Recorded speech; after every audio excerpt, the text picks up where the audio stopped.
Hey, what's up, fellas? It's the 13th, which means it's Tuesday, December 13th. We had our first snow last night up there on the Franklin Mountains. It's probably, I don't have it focused in enough, but you can see the sun's still there. It's about 46 degrees. We'll get what's called here in Texas a hard freeze tonight. I was going to do two things with this. I'm going to tell a little story about what I used to do.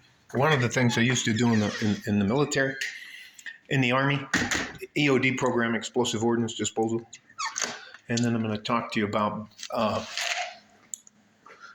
understanding violence. And all the things I'm doing, I'm not telling you what to do. I'm not trying to say that you have to listen to me or take my advice and I'm right and you're wrong. I'm not saying any of that stuff. All I'm trying to do is offer you some good advice that I know will work, practically work in your lives. So I'll give you a quick story about this. There are a lot of people on the internet, and especially on Twitter and that, who are self-proclaimed experts in things. Now, when I was in the United States Army, we had a office, a small unit.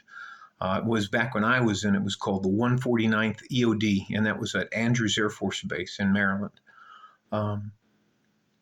That unit was a very unique unit. It was called a NEST, Nuclear Emergency Search Team, which means if someone made a dirty nuke, do you know where you like take a radium, plutonium, not plutonium or deleted uranium, you just made a dirty bomb out of some atomic. Anyways, my job as a team leader on that was to search for those devices, and we worked with Lewis of Livermore, SAIC, Special Science Applications International Concepts, Lewis of Livermore, the Department of Energy, Los Alamos, all of those kind of things, and we do training with all of them and that kind of things.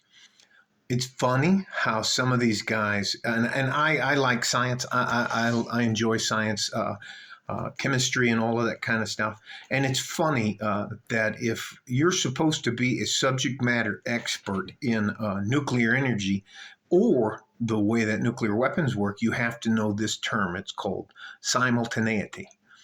And how simultaneity works is you got to picture a basketball, very smooth basketball, very dense, very smooth.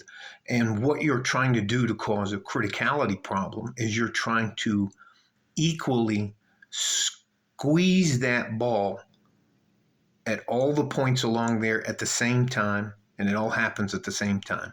And that's a big difference. That's called a plutonium nuclear weapon, and there are also depleted uranium nuclear weapons. So that's about as far as I'm comfortable talking to you about any of that stuff. And Jesus Christ, my security clearance was like TSSBI, CNWDI, which is Critical Nuclear Weapons Design Information. Also included a, what was that? SCI, Secret Compartmentalized Information. Anyway, it doesn't fucking matter. That's been years ago. I was medically retired in 2003, the last day, right before March 31st. So anyways, all that to say, it's just, and I'm very new to Twitter, and you would not believe how offended somebody that has 2 or 3 letters after the name get when somebody like me says, that's not right. Or they claim that there's only 14 pounds of this substance that's on Earth. And I'm like, we have no, that's not true either. But anyways, they are just, anyways. Sandia National Laboratories. Ain't fucking matter. Doesn't fucking matter. I'm going to move on. Here, I think, as a man, it's very, very, very, very, very, very, very, it's important that you understand violence and how to apply it in practical senses. you have to know how to use a set of weapons. Now, I suggest if you don't like carrying a knife, you get what's called a ballistic pin. It still functions as a pin, but you can stick somebody with it to get them off you or get them. Anyways, let's move on. Uh, there has to be, uh, you have to have the ability to defend yourself. And if you do not cultivate that with boxing, some wrestling, Muay Thai, Jiu Jitsu, and identifying how to use a weapon as simple as a rock. Now, that may seem like a no brainer. Um, and the other thing is, you have to focus somewhat on the medical part of it. If you understand how the human body works, any type of that kind of information, you can weaponize it. Now, if you know how the human body works, that'll get you going. For example, uh, for cutting or stabbing, it's the carotid arteries. But all you have to do is crunch your neck down, and that's why you always see them, if they know what the fuck they're doing, they'll pull your head back, and then they cut. You stick the knife in here with the cutting blade that way, and you pull it back across the neck. You don't cut across the neck like that. It's Anyways, don't get me started on that kind of stuff. I think you have to have a good base of. I definitely think boxing. I definitely think you should take some type of ground fighting with the emphasis on being able to get back up onto your feet in a safe manner. And there's a guy, Tim Kennedy. Tim Kennedy does a very good series of videos on stuff like that. It's why I don't like to work out all the time, but I work out probably at least six times a week, sometimes seven, but that's usually, well, that's not true. I took a fucking day off. So anyways, okay. Now, for example, if you and I are getting ready to, or you're getting ready to do something, or I think you're going to do something, I use my depth of perception. And if I can look down like this and see the tips of your feet, the tips of your shoes, you're close enough to stab me. And that's probably when I'm going to drop something on your head. If not, just, and you know, anyways. It is in my opinion, a fundamental part of being a man to be able to defend yourself.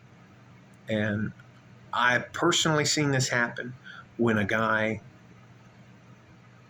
did not defend a woman that was in his life. Say, for some strange reason, he got into a place and somebody grabbed her boob or pulled her hair or grabbed her ass or grabbed something on her, or, you know, got too close trying to kiss her or something like that. You just have to smash those people. So anyway, that woman's not going to be in your life too much longer. You can't protect her. And even if it is kind of her fault, you just take her and you push her in back of you and tell her, don't fucking try to help. But here's something I did. I'm dominant right hand, so I keep my knife. I use what's called out of the Filipino martial arts, suk-suk. So I keep the blade in front of me. So you try to swing a punch, I'm going to chop your hand up. But the other thing I'll do is, if I can get close enough to you, I'm going to step on your front foot, whichever foot's sticking out. And then I'm going to, not a lot of people are prepared for somebody to just step on their foot and then do something to them. They'll be like, so also, if you know what a teep kick is, I grew up learning that as a front kick. It's a very good way to hit the solar plexus, hit the groin. It's a straight up kick that comes usually right between your two hands, and it hits somewhere in here. I think you should learn some basic first aid. I think you should learn how to butcher an animal. That'll teach you far more than I think you may believe or realize what it's like. I think you should realize also that if you do get into a fight and use a knife or something else, when your hands get bloody, they get real, at first they're real slippery. Then after that, they become kind of sticky. Yeah, I'm talking from experience. So anyways, you wouldn't believe how many guys, I was taking this Filipino martial art called Pakita Tersi. Anyways, and most of those guys in there had never been in a knife fight, or never stabbed anybody, or never had to fight somebody off with a knife or something like that. So when we would spar, I'd wear this face shield. You'd have a plastic knife or a wooden knife, and you would spar. And one of the very first things I would do is I would always step on your front foot, and then I'd stab you, and they would be like, because there's a difference in learning something out of a book and actually seeing it or using it firsthand. So that's pretty much it. This is way longer than I thought it was. I'll upload this as probably a story in understanding violence. It would be far better for you as a man to know it, practice it. It'll improve your self-confidence and never have to use it, than to be, what do they say? It's better to be a warrior in a garden than to be a gardener in a war. All right? Stay safe and healthy. Take care of each other if you can. If you can't, take care of yourself. Like a fart in a G-string from West Texas, El Paso. I'm out of here. Bye-bye.